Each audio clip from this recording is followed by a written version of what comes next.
Hello friend, SP education में आपका हार्दिक स्वागत है। आज की क्लास में हम लोग बात करने वाले हैं बिहार शिक्षक भर्ती की बात करने वाले हैं। जैसा कि मैंने आप लोगों को बताया हुआ है कि फाइनेंशियल अकाउंटिंग की हम लोग क्लासेस शुरू करी हैं और पिछली क्लास में हम लोगों ने 1 नंबर क्लास को पूरा कर लिया था। 1 नंबर क्लास में हम लोगों ने अगर जानने की बात आती है तो पिछली क्लास में हम लोगों ने क्या क्या जाना था। तो हम लोगों ने लेखांकन की प्रकृति और क्षेत्र के बारे में जाना था, लेखांकन का अर्थ क्या होता है, इनसे संबंधित जितनी भी बातें थी लेखांकन से, वो सारी की सारी बातें मैंने आप लोगों को बता दी थी। मैंने आप लोगों को पहले ही बोल रखा है कि फाइनेंशियल अकाउंटिंग पूरा पढ़ेंगे, कोई भी सब्जेक्ट पढ़ेंगे तो पूरा पढ़ेंगे, ठीक है। चाहे आप लोग झारखंड की बात करें, चाहे बिहार की बात करें, चाहे यूपी की बात करें, चाहे किसी भी स्टेट की बात करें, तो हम लोग कॉमर्स को पूरा पढ़ने वाले हैं।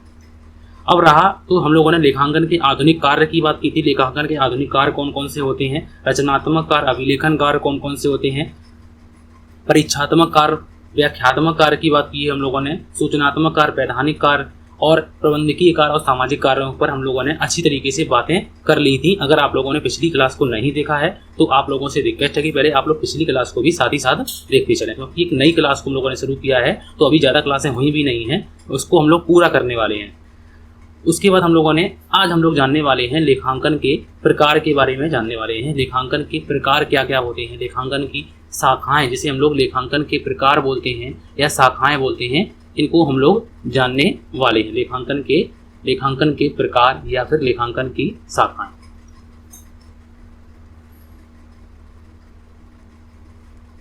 सबसे पहले हम लोग जानते हैं कि लेखांकन विशिष्टता की दृष्टि से लेखांकन के निम्नलिखित प्रकार हैं। लेखांकन के बहुत से प्रकार हैं, उनको एक एक करके हम लोग जानने वाले हैं। वैसे तो मैंने आप लोगों को बताया हुआ था कि जब हम लोगों ने लेखांकन का अर्थ पढ़ा था और लेखांकन की विस्तृत अवधारणा के अनुसार अगर हम लोग बात करते हैं तो लेखांकन में जैसे वित्तीय लेखांकन, लागत लेखांकन, कर लेखांकन, प्रबंधकीय लेखांकन, ये सारी की सारी बातें आती हैं। लेकिन उन्हीं को अब हम लोग डिटेल में पढ़ने वाले हैं कि उनके प्रकार क्या क्या होते हैं। आप लोगों को फाइनेंशियल अकाउंटिंग में पूरी पढ़ाऊंगा, आप लोगों को कोई भी बुक देखने की जरूरत नहीं पड़ेगी। यहाँ से सारे के सारे क्वेश्चन बनने वाले हैं और जो भी क्वेश्चन एग्जाम में आए हुए हैं या फिर आने की संभावना है उनको भी हम लोग करने वाले हैं। पहले चैप्टर को कंप्लीट करेंगे, उसके बाद इनके MCQ भी साथ ही साथ में करते चलेंगे। तो सबसे पहली हम लोगों ने सबसे पहली बात की हुई है सामान्य या वित्तीय लेखांकन। सामान्य या वित्तीय लेखांकन को बोलते हैं जर्नल और या फिर फाइनेंशियल अकाउंटिंग। सबसे पहले इसमें बात किसकी की जाती है तो उसको देख लेते हैं कि इसमें बात हम लोग किसकी करते हैं। तो इसके अंतर्गत हम लोग रोजनामचा, तलपट, रोजनामचा को बोलते हैं जर्नल, तलपट को बोलते हैं ट्रायल बैलेंस, व्यापारिक खाता, ट्रेडिंग अकाउंट एंड लाभानी खाता तथा आर्थिक चिट्ठा का निर्माण किया जाता है। मतलब इसमें हम लोग क्या क्या बातें करते हैं तो इसमें हम लोग रोजनामचा, तलपट बनाते हैं, व्यापारिक खाता, trading account and P&L account बनाते हैं और बैलेंस शीट बनाते हैं। व्यापारी को इसके द्वारा लाभ या हानि तथा व्यापार की आर्थिक स्थिति पता चलती है। आर्थिक स्थिति हम लोग किसके लिए बनाते हैं तो इसके लिए हम लोग आर्थिक चिट्ठा बनाते हैं। आर्थिक चिट्ठा बनाते हैं, इसी को हम लोग क्या बोलते हैं तो इसी को हम लोग स्थिति विवरण भी बोलते हैं। बहुत सी जगह पे आप लोगों को स्थिति विवरण लिखा मिलेगा, लेकिन इंग्लिश में हम लोग इसे क्या बोलते हैं तो इंग्लिश में हम लोग इसे बैलेंस शीट बोलते हैं। बैलेंस शीट ये जो है वो आर्थिक स्थिति का सूचक होती है, इसीलिए इसे आर्थिक स्थिति के विषय में जानकारी देता है, इसीलिए आर्थिक चिट्ठा कहते हैं। पहला जो प्रकार पढ़ा है उसे बोलते हैं सामान्य या वित्तीय लेखांकन। दूसरी हम लोग बात करते हैं तो दूसरे लेखांकन की अगर हम लोग बात करते हैं तो वो है लागत लेखांकन। अब लागत लेखांकन में हम लोग क्या करते हैं, अब मान लो आप लोगों से क्वेश्चन पूछा जाता है, मान लो ये क्वेश्चन पूछा गया, ये क्वेश्चन है, इसमें लिखा हुआ है कि तलपट लेखांकन के कौन से प्रकार के किस प्रकार के अंतर्गत आता है लेखांकन, तलपट लेखांकन के किस प्रकार के अंतर्गत आता है। यहाँ पे हम लोग लिख देते हैं किस प्रकार के अंतर्गत आता है, किस प्रकार के अंतर्गत आता है। तो ऑप्शन दे दिए, मान लो पहला ऑप्शन दे दिया आप लोगों को, दूसरा ऑप्शन, तीसरा ऑप्शन और एक दे दिया उन्होंने चौथा ऑप्शन। तो पहला ऑप्शन दे दिया तलपट लेखांकन के किस प्रकार के अंतर्गत आता है, तो मान लो पहला दे दिया लागत लेखांकन के अंतर्गत, लागत लेखांकन के अंतर्गत। दूसरा दे दिया इन्होंने प्रबंधकीय लेखांकन के अंतर्गत, प्रबंधकीय लेखांकन के अंतर्गत। तीसरा दे दिया इन्होंने वित्तीय लेखांकन के अंतर्गत, वित्तीय लेखांकन के अंतर्गत। ये चौथा दे दिया इनमें से सभी, और चौथा दे दिया इनमें से सभी। तो आप लोग इसका सही आंसर बताएंगे कि इसका सही आंसर क्या हो जाएगा। तो इसका जो सही आंसर अगर हो जाएगा तो हम लोग किसकी बात करेंगे, मतलब सी ऑप्शन की बात करेंगे। तो इस प्रकार से क्वेश्चन पूछे जा सकते हैं। तो कर लागत लेखांकन की हम लोग बात कर रहे थे, जिसे हम लोग बोलते हैं कॉस्ट अकाउंटिंग। कॉस्ट अकाउंटिंग की बात अगर हम लोग करते हैं तो वित्तीय लेखांकन की सहायक शाखा जो है, अगर बात की जाती है कि सहायक क्वेश्चन पूछा जाता है, मान लो कि लागत लेखांकन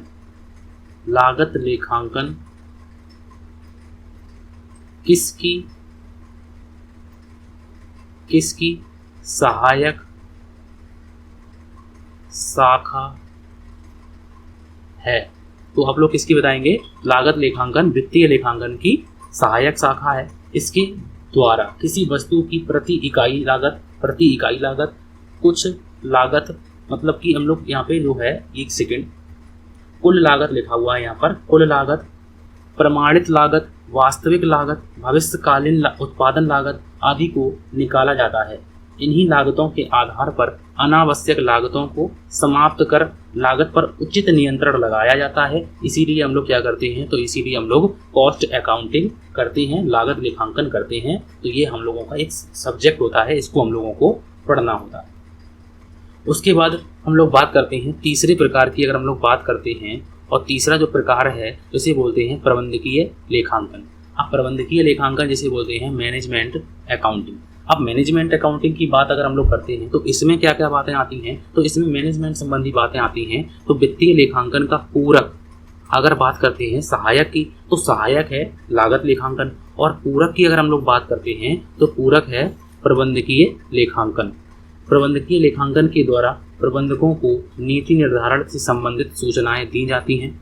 इसके अंतर्गत अनुपात विश्लेषण जिसे रेशियो एनालिसिस बोलते हैं, रोकड़ प्रवाह विवरण जिसे fund flow cash flow statement बोलते हैं, कोष प्रवाह विवरण जिसे फंड फ्लो स्टेटमेंट बोलते हैं, सम विक्षेप बिंदु जिसे पीवी रेशियो बोलते हैं, सम विक्षेप बिंदु, बस्टरी नियंत्रण को हम लोग बस्टरी कंट्रोल बोलते हैं, आदि आते हैं। तो इसको भी हम लोग जब मैनेजमेंट अकाउंटिंग आप लोगों को पढ़ाएंगे, मैनेजमेंट भी आप लोगों के सिलेबस में है, उसको भी पढ़ाएंगे। ये सारी बातें आती हैं, कोष प्रवाह विवरण, रोकड़ प्रवाह विवरण और ये सारी बातें आती हैं, इनको हम लोग पढ़ने वाले हैं।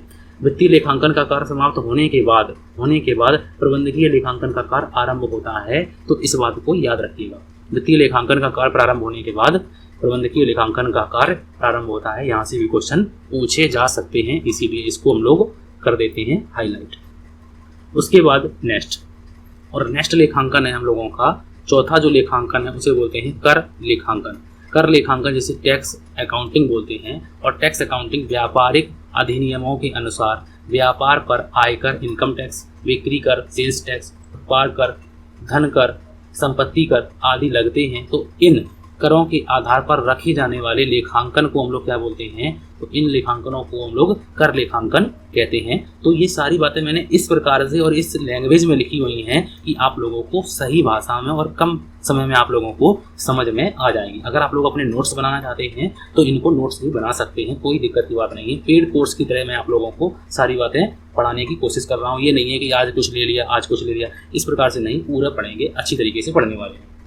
उसके बाद और बात करते हैं तो हम लोगों का और है सरकारी लेखांकन। सरकारी लेखांकन जिसे गवर्नमेंट अकाउंटिंग बोलते हैं। तो केंद्रीय सरकार, राज्य सरकार या फिर स्थानीय निकाय जिसे लोकल हम लोग बोलते हैं, लोकल गवर्नमेंट के द्वारा रखे जाने वाले लेखांकन को हम लोग क्या बोलते हैं, तो इसे हम लोग सरकारी लेखांकन कहते हैं। ये संस्थाएं अपने खाते जो है वो आय व्यय प्रणाली इनकम एंड एक्सपेंडिचर सिस्टम के आधार पर बनाती हैं। तो इसीलिए इनमें सरकारी लेखांकन में आप लोग याद रखिएगा कि सरकारी लेखांकन किस प्रकार से हम लोगों की लगती हैं, तो आय व्यय प्रणाली के आधार पर रखती हैं, दोहरा लेखा प्रणाली के आधार पर नहीं रखती हैं।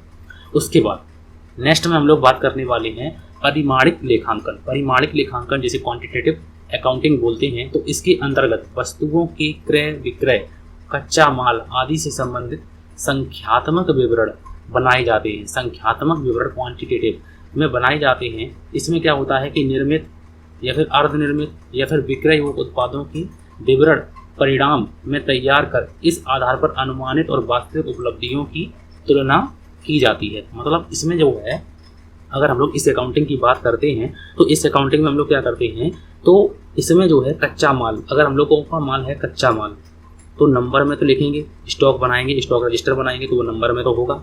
अब मान लो कि कच्चा माल हो गया, मान लो निर्मित माल भी हम लोगों का माल है तो वो भी हम लोगों का हो गया। अर्धनिर्मित माल है तो उसको भी हम लोग लिखेंगे। विक्रय योग्य माल है तो उसको भी हम लोग लिखेंगे। तो उनको लिखना ही क्या होता है, तो उन चीज़ों को लिखना ही, स्टॉक मेंशन करना ही परिमाणिक लेखांकन कहलाता है। और परिणाम के आधार पर अनुमानित और वास्तविक उपलब्धियों की तुलना की जाती है, तो इसीलिए इसे परिमाणिक लेखांकन कहते हैं। इन बातों को अच्छी तरीके से समझ में आ गया होगा। उसके बाद हम लोगों का नेक्स्ट में लिखा हुआ है सामाजिक लेखांकन। सामाजिक लेखांकन जिसे सोशल अकाउंटिंग बोलते हैं, और सोशल अकाउंटिंग जिसमें संपूर्ण समाज के आर्थिक लेन देनों के क्रमबद्ध और नियमित लेखा को सामाजिक लेखांकन कहते हैं। इसके अंतर्गत हम लोग क्या लिखते हैं, इसके अंतर्गत राष्ट्रीय आय, उत्पादन लेखे, कोष प्रभाव विवरण खाते और साधन उत्पत्ति खाते आते हैं। संयुक्त राष्ट्र संघ सामाजिक लेखांकन का कार्य करता है, तो इस बात को याद रखिएगा आप लोग। तो मैंने आप लोगों को एक और लेखांकन होता है, उसको बोलते हैं मानव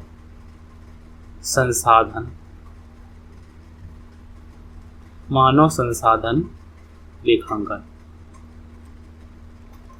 इसमें क्या होता है, तो इसमें श्रमिकों की भर्ती, पदोन्नति, तो इन संबंधी जो बातें होती हैं तो वो इसमें की जाती हैं, तो इसीलिए इसे बोलते हैं मानव संसाधन लेखांकन, ह्यूमन रिसोर्स अकाउंटिंग। ठीक है, तो इसको भी हम लोगों ने स्किप हो गया है, लेकिन मैंने आप लोगों को समझा दिया है कि मानव संसाधन लेखांकन भी इसी का एक पार्ट माना जाता है। लेखांकन के प्रकारों में से एक प्रकार ये भी है कि मानव संसाधन लेखांकन। ये नहीं है कि मैं कुछ भी चीज़ें छोड़ रहा हूँ, कोई चीज़ छूटेगी नहीं, ये मेरा वादा है। फाइनेंशियल अकाउंटिंग पूरी अच्छी तरीके से, रॉयल्टी, हम लोग देखो रॉयल्टी की बात करने आगे तो हम लोग रॉयल्टी पढ़ेंगे, हम लोग हायर परचेज की बात करने वाले हैं, हम लोग ब्रांच अकाउंट की बात करने वाले हैं, हम लोग डिपार्टमेंट अकाउंट की बात करने वाले हैं। तो ये सारी बातें मैं आप लोगों को बताने वाला हूँ बिल्कुल। और इंसॉल्वेंसी की बात हम लोग करने वाले हैं। कोई भी टॉपिक आप लोगों का छूट के नहीं जाएगा, ये मेरा वादा है आप लोगों से। बस आप लोगों को विश्वास रखना है, और अगर चैनल अच्छा लगता है, वीडियो अच्छा लगता है, तो आप लोग लाइक और चैनल को सब्सक्राइब जरूर कर लीजिए आप लोग। बस मैं इतनी आप लोगों से चाहता हूँ। अब बात आती है नेक्स्ट में, और नेक्स्ट टॉपिक हम लोगों का स्टार्ट, मतलब टॉपिक क्या है, इसी का एक तरीके से एक टॉपिक है लेखांकन का क्षेत्र, जिसे हम लोग बोलते हैं लेखांकन का क्षेत्र, जिसे इंग्लिश में बोलते हैं स्कोप ऑफ अकाउंटिंग। लेखांकन के क्षेत्र की अगर हम लोग बात करते हैं तो लेखांकन का जो कार्य है वो पुस्तपालन के कार्य के बाद आरंभ होता है। याद रखिएगा कि लेखांकन का कार्य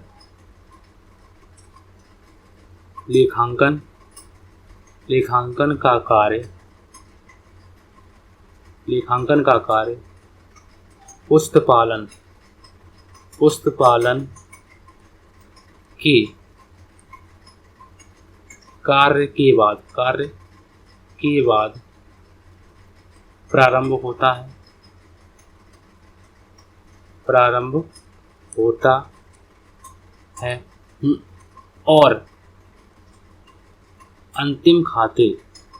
और अंतिम खाते बनाने तक समाप्त होता है।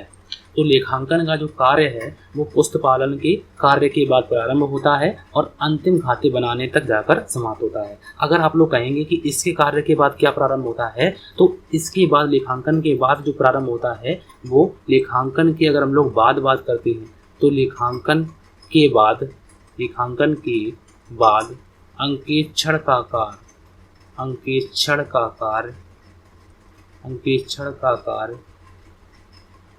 प्रारंभ होता है। तो यहाँ से भी क्वेश्चन पूछे गए हैं आप लोगों से। अगर हम लोग बात करते हैं तो यहाँ से अंकेक्षण का कार्य प्रारंभ होता है, तो इस बात को याद रखिए।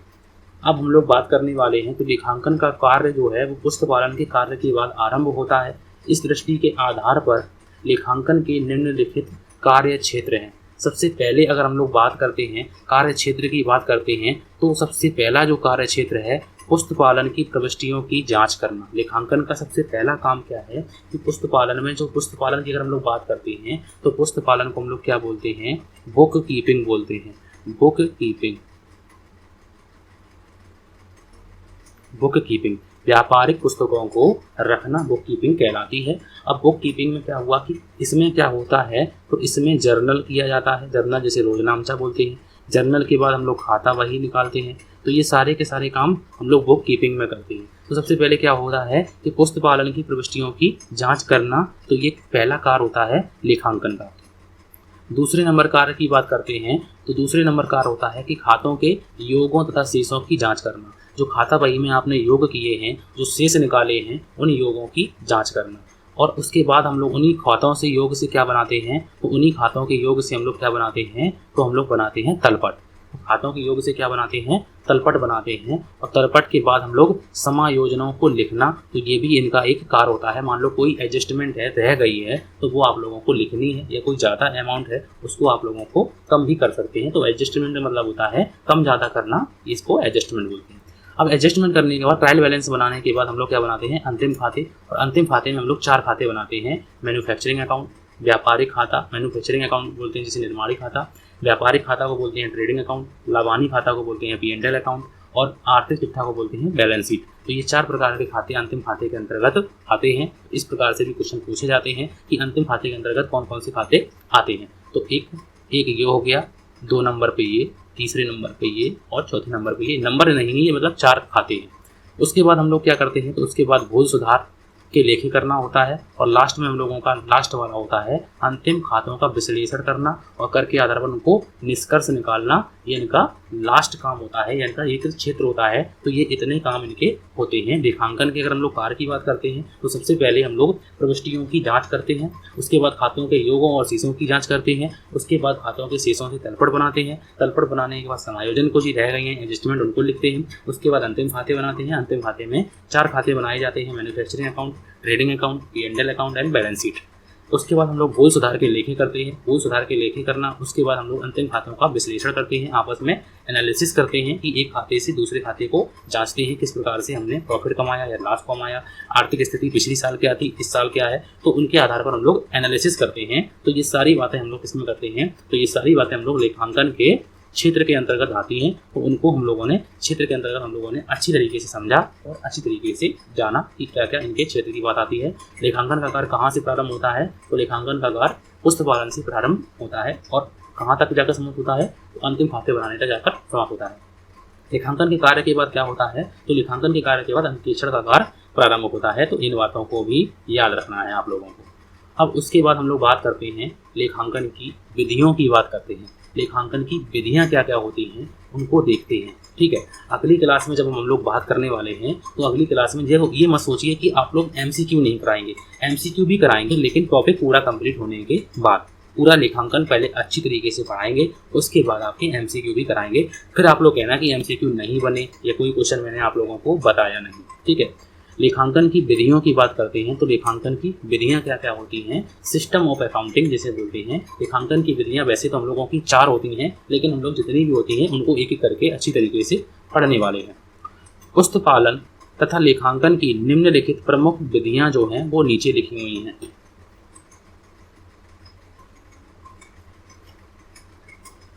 सबसे पहली विधि लिखी हुई है इकहरा लेखा प्रणाली जिसे बोलते हैं सिंगल इकहरा लेखा प्रणाली जिसे बोलते हैं single entry system. Single entry system का क्या खेल होता है, इसको हम लोग क्या बोलते हैं तो इसको हम लोग एक बात याद रखिए कि इस प्रणाली में कुछ व्यावसायिक लेन देनों का लेखा 2 खातों में से 2 खातों में कुछ का एक खाते में और कुछ का लेखा नहीं किया जाता। मतलब अगर हम लोग बात करते हैं तो कोई लेन देन है, ठीक है, कोई लेन देन है तो कुछ का तो हम लोग 2 खातों में करते हैं लेखा, कुछ का हम लोग एक खाते में करते हैं और कुछ का लेखा हम लोग लेखा ही नहीं करते हैं। तो एक तरीके से एक इकहरा प्रणाली है ये।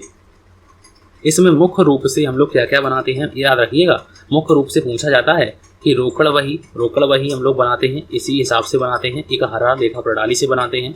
ऋणी वही हम लोग इसी प्रकार से बनाते हैं। और महाजनों की वही जो होती है वो भी हम लोग इसी प्रकार से बनाते हैं। 3 प्रकार की मुख्य रूप से याद रखिएगा कि एक हरा प्रणाली में रोकड़ वही, ऋणी वही, महाजनी वही, इनको हम लोग एक हरा लेखा प्रणाली के अंतर्गत या हिसाब से बनाते हैं। इस विधि को यूज कौन करते हैं, तो इस विधि को छोटे व्यापारियों के लिए उपयुक्त मानी जाती है। इसीलिए इस विधि को अपूर्ण बही खाता प्रणाली कहते हैं। इसका रीजन है कि अपूर्ण का मतलब होता है कि ये दोहरा लेखा प्रणाली जो है वो दोहरा लेखा प्रणाली की चीज़ों को पूरा नहीं करता है। तो ये दोहरा लेखा प्रणाली की जो चीज़ें हैं उनको पूरा नहीं करता है, इसीलिए इसे अपूर्ण बही खाता प्रणाली कहते हैं। तो इसे क्या बोलते हैं, इनकम्प्लीट बुक कीपिंग सिस्टम। इसे इस नाम से कभी भी क्वेश्चन पूछे गए हैं कि एक हरा लेखा प्रणाली को अन्य नाम क्या है, तो अपूर्ण बही खाता प्रणाली भी इसे बोलते हैं। तो इसके कई बार क्वेश्चन पूछे गए हैं एग्जाम में, चाहे बिहार की बात करें चाहे झारखंड की बात करें, इस प्रकार से क्वेश्चन यहाँ पे पूछे जाते हैं। ठीक है, उसके बाद दूसरी प्रणाली जो है सबसे महत्वपूर्ण और सबसे फेमस प्रणाली की बात करते हैं तो दोहरा लेखा प्रणाली। दोहरा लेखा प्रणाली की शुरुआत सबसे पहले अगर बात करते हैं तो इसकी शुरुआत लुकास पेसियोली साहब ने की थी। वो इटली के एक गणितज्ञ थे। तो इन बातों को याद रखिएगा। डबल अकाउंटिंग सिस्टम, लेकिन अभी हम लोग पढ़ेंगे ना तो ये सब आधी बातें आप लोगों को क्लियर हो जाएंगी। Double entry system, double entry system क्या होता है, तो इसमें क्या होता है कि एक लेन देन होता है, एक लेन देन, और इसमें एक लेन देन के 2 पक्ष होते हैं। एक होता है हम लोगों का डेबिट होता है और दूसरा हम लोगों का क्रेडिट पक्ष होता है। तो एक लेन देन के 2 पक्ष होते हैं। तो इस प्रणाली में प्रत्येक व्यवसायिक लेन देन के 2 रूप होते हैं। 2 रूप, एक होता है नाम जिसे हम लोग डेबिट बोलते हैं और एक होता है जमा जिसे हम लोग क्रेडिट बोलते हैं, का लेखा किया जाता है। प्रत्येक लेन देन का एक भाग एक खाते के नाम पक्ष और दूसरा भाग दूसरे खाते के जमा पक्ष में लिखा जाता है। जैसा मैंने आप लोगों को, हम लोग जब जर्नल करेंगे ना तो जर्नल आप लोगों को थ्योरी भी वो बताएंगे और न्यूमेरिकल भी बताएंगे कि जर्नल एंट्रियाँ कैसे की जाती हैं, उनको किस प्रकार से करते हैं। यह विधि वैज्ञानिक और लेखा करने की सर्वोत्तम विधि मानी जाती है। बड़े व्यापारिक संस्थाओं के लिए यह प्रणाली उपयुक्त है। इसे वाणिज्यिक प्रणाली भी कहते हैं। इसे वाणिज्यिक प्रणाली भी हम लोग कहते हैं। तो इस बातों को याद रखिएगा, इन बातों को आप लोग याद रखिएगा कि दोहरा लेखा प्रणाली जिसमें 2 पक्ष होते हैं। इस बस इतना रखिए। अभी दोहरा लेखा प्रणाली को भी दोबारा से करेंगे, पुस्त पालन को करेंगे, पुस्त पालन क्या होता है, ठीक है, उन सब की अभी हम लोग करने वाले हैं। उसके बाद नेक्स्ट प्रणाली जो है वो है हम लोगों की नगद प्रणाली। नगद प्रणाली जो है वो कैश सिस्टम बोली जाती है। इंग्लिश में अगर हम लोग बात करते हैं तो इसे हम लोग कैश सिस्टम बोलते हैं। ये ज़्यादातर जो कहाँ होता है, तो ये ज़्यादातर हम लोगों का अस्पतालों में, महाविद्यालयों में, पुस्तकालयों में, तो इन सभी में ये बातें होती हैं। तो इस प्रणाली में रोकड़ वही मुख्य पुस्तक होती है। इसमें नगद प्राप्तियाँ और नगद भुगतानों का लेखा किया जाता है। वर्ष के अंत में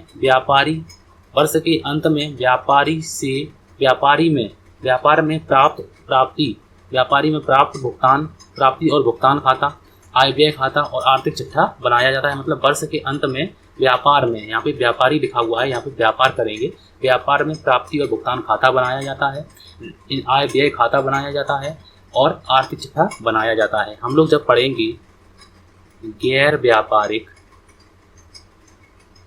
व्यापारिक संस्थाओं के, आप लोगों की फाइनेंशियल अकाउंटिंग में ये टॉपिक नहीं है लेकिन हम लोग बताएंगे फिर भी आप लोगों को, गैर व्यापारिक संस्थाओं के लेखे, ये आप लोगों का अगर हम लोग टॉपिक की बात करते हैं तो ये क्लास 12 का टॉपिक है हम लोगों का, क्लास 12 का टॉपिक है हम लोगों का, गैर व्यापारिक संस्थाओं के लेखे।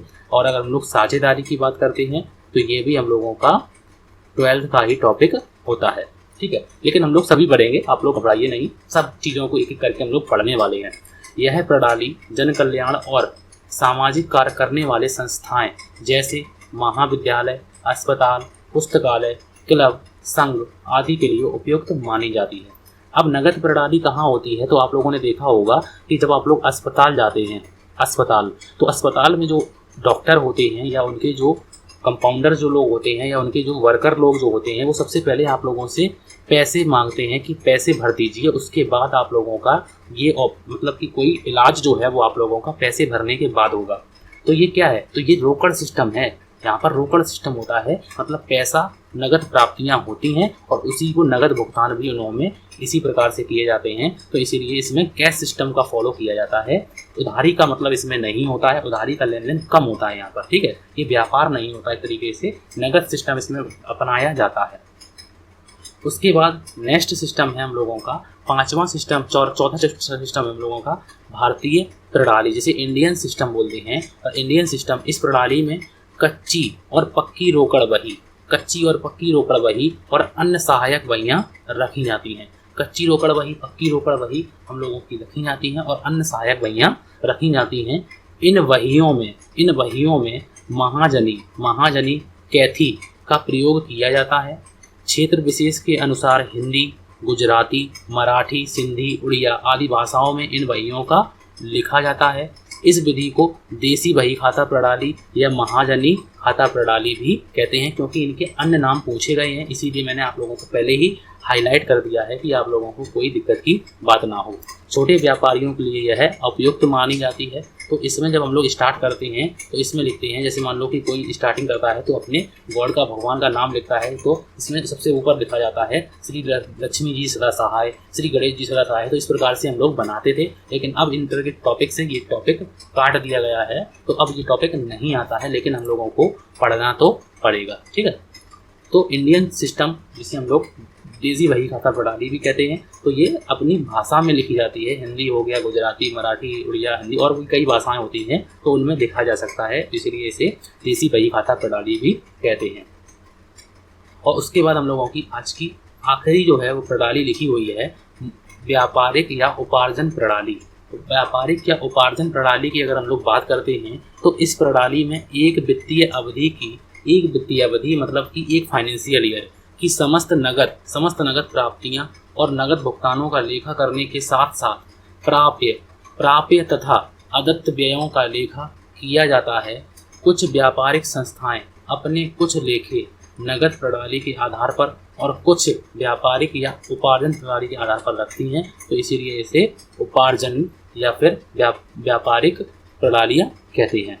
तो इसमें जो है सबसे मोस्ट अगर हम लोग बात करते हैं तो आप लोगों का सबसे मोस्ट है हम लोगों का दोहरा लेखा प्रणाली। अभी हम लोग बात करते हैं तो लेखांकन की अवधारणाएं पढ़ने वाले हैं। लेखांकन की अवधारणाएं कितनी होती हैं, लेखांकन की परंपराएं क्या होती हैं, लेखांकन की कुछ महत्वपूर्ण शब्दावलियाँ क्या होती हैं, जैसे मान लो कि संपत्तियाँ, पूंजी, आहरण, ये सभी के बारे में हम लोग जानना चाहते हैं क्या क्या होती हैं। पहली बात तो आप लोगों को पता होना चाहिए और होगा पता, क्योंकि आप लोग तैयारी कर रहे हैं तो आप लोगों को पक्का पता होगा। लेकिन हम लोग इस प्रकार से तैयारी करने वाले हैं कि हम लोगों को जीरो है, कुछ नहीं आता, इस प्रकार से करेंगे। आप लोगों का रिवीजन भी हो जाएगा, आप लोगों को मान लो आप लोगों को पता होगा, लेकिन आप लोगों का रिवीजन भी हो जाएगा अच्छी तरीके से। तो अगर आप लोगों को मैंने आज आप लोगों को क्या क्या बातें बताई हुई हैं, तो देखो अगर हम लोग बात करते हैं, थोड़ी सी बातें हम लोग जान लेते हैं कि लेखांकन के प्रकार बात की है। वित्तीय लेखांकन पर हम लोगों ने बात की, लागत लेखांकन की बात की, प्रबंधकीय लेखांकन की बात की, कर लेखांकन की बात की, सरकारी लेखांकन की बात की हम लोगों ने, परिमाणिक लेखांकन की बात की हम लोगों ने, सामाजिक लेखांकन की बात की, मानव संसाधन लेखांकन की बात की। तो सभी प्रकार के लेखांकन के प्रकार की बात की। लेखांकन के क्षेत्र क्या होते हैं, तो उनको क्षेत्रों को हम लोगों ने अच्छी तरीके से जाना। उसके बाद हम लोगों ने लेखांकन की विधियों की बात की थी, इकट्ठा प्रणाली क्या होती है, क्या इसके अन्य नाम होते हैं, दोहरा लेखा प्रणाली क्या होती है, नगद कैश प्रणाली क्या होती है, भारतीय बही खाता प्रणाली क्या होती है या भारतीय प्रणाली क्या होती है, उसके बाद उपार्जन प्रणाली क्या होती है। तो इन सभी के बारे में मैंने आप लोगों को अच्छी तरीके से बताया और समझाया। अगर आप लोगों को आज की क्लास अच्छी लगी तो प्लीज़ आप लोग लाइक ज़रूर कर दिया करें, और अगर चैनल अच्छा लगता है तो आप लोग सब्सक्राइब भी कर लें और शेयर ज़रूर करें, क्योंकि हम लोग फ्री में बात करने वाले हैं, कोई पेड कोर्स की बात नहीं करने वाले हैं। जो भी चीज़ें आप लोगों को मिलेंगी वो यहाँ पर मिलने वाली हैं, कोई पैसे की बात नहीं होगी। अगर आप लोगों को अच्छा लगता है तो प्लीज़ आप लोग लाइक और सब्सक्राइब कर दीजिए, ठीक है। तो मैं आप लोगों के लिए ऐसे ही आगे वीडियो लाता रहूँगा। तो आज की क्लास के लिए थैंक यू फॉर वॉचिंग।